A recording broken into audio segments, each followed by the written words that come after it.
Observation log. Subject: a daily self-inflicted ritual involving a bitter liquid, consumed for no logical reason, beyond avoiding an internal catastrophe. This is hot bean water. Greetings! This is Alien Observations, probing the perplexing habits of your species. Today, our focus: hot bean water, or in their peculiar lexicon, coffee. Observing the ritual. My initial data streams reveal an alarming pattern. Many specimens cannot initiate their daily routines without first ingesting this substance. They appear unresponsive, functionally inert. Upon consumption, a curious transformation occurs. Their movements become more erratic, their vocalizations louder. A burst of artificial energy, I deduce. It is fascinatingly inefficient. They gather in designated coffee shops, queuing patiently for their dose. These establishments seem to be more social hubs than mere sustenance centers. A collective addiction, perhaps. The variations are perplexing. Espresso, latte, Americano, cappuccino. Each a slight alteration of the core liquid, yet treated with immense reverence. A complex social code I have yet to fully decipher. A significant portion of this hot bean water is consumed while in motion. They carry it in portable receptacles, navigating complex social environments. It seems their consumption cannot be paused. Curiously, many humans consume this liquid after ingesting solid sustenance. It appears to be less about hunger and more about concluding a caloric intake event with an additional ritual. Analysis. My analysis points to a chemical agent, caffeine. This psychoactive substance directly interferes with their adenosine receptors. It's akin to overriding their internal sleep now subroutine. Historical data packets reveal an illogical origin. The earliest recorded discovery of coffee was by a goat herder in ancient Ethiopia. His goats, after consuming the berries, became unusually energetic. The human then tried it, and so it began. This stimulant quickly spread. From Ethiopia, it traveled to Yemen, then the Ottoman Empire. By the 16th century, dedicated coffee houses were established, becoming centers for intellectual discourse, even dissent. A beverage of rebellion, it seems. In 17th century England, coffee houses were known as penny universities. For the cost of a coffee, one could engage in lively discussions, hear lectures, and even read newspapers, a public forum fueled by bitter beans. How quaint. Interestingly, this hot bean water was repeatedly banned throughout history. Rulers feared its stimulating effect fostered independent thought and social unrest. Some religious leaders even declared it the devil's brew. Humans exhibit conflicting data regarding its health impact. Some studies claim it is beneficial, others detrimental.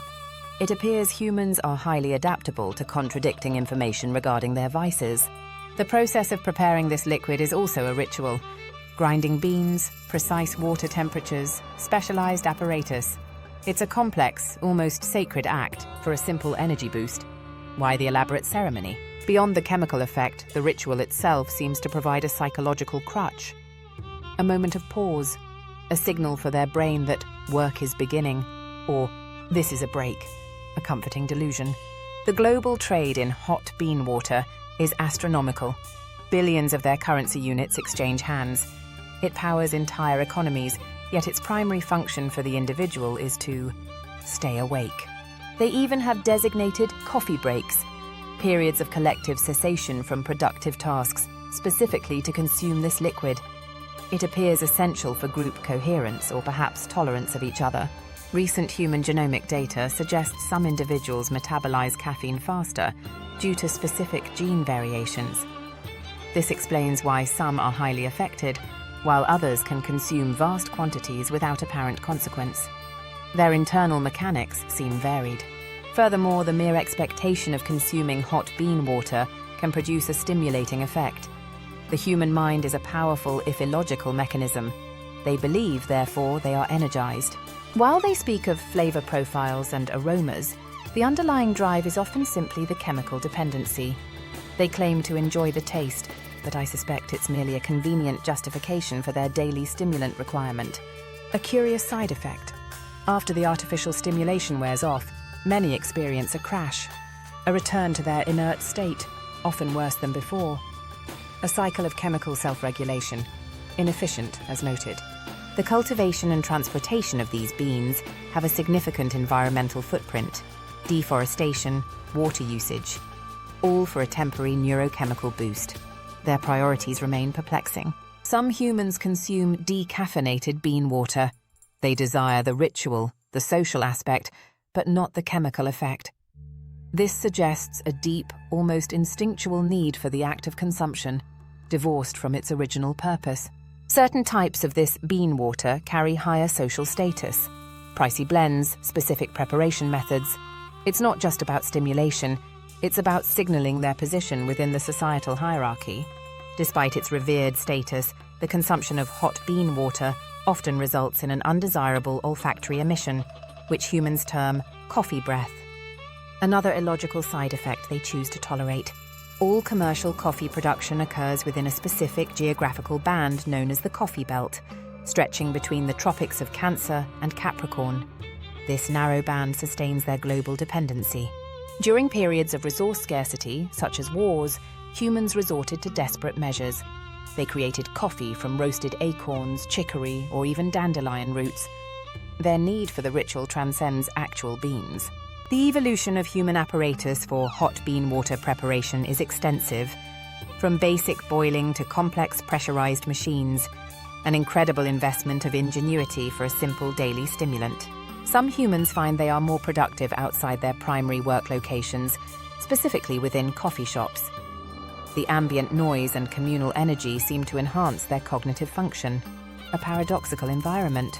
Many specimens choose to dilute the bitter liquid with sweetening agents or processed milk products. This indicates a primary aversion to the core taste, yet a strong desire for the effect, a compromised consumption.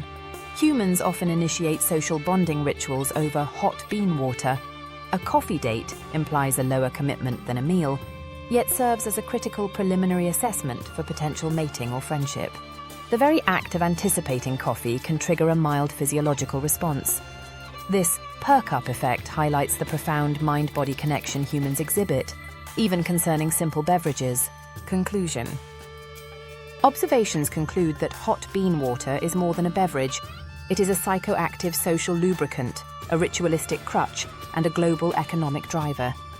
A baffling necessity for their chaotic existence.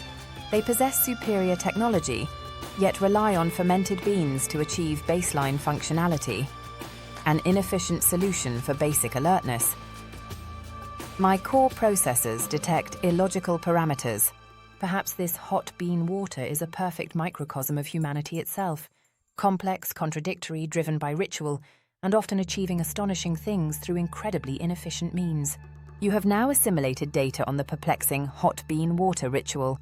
Remember the goats, the rebellious coffee houses, and your genetic predisposition for this odd habit. From medieval universities to modern coffee dates, this liquid fuels their social interactions as much as it fuels their brains. A surprisingly adaptable and deeply ingrained substance. Which other perplexing human habits require alien observation? Transmit your suggestions in the comment section below. We are always seeking new anomalies to probe. And if you wish to receive further transmissions from alien observations, ensure your subscribe button is activated and your notification parameters are set. The analysis indicates a high probability of continued human reliance on this bitter substance. Continue your daily ritual. Until our next analysis.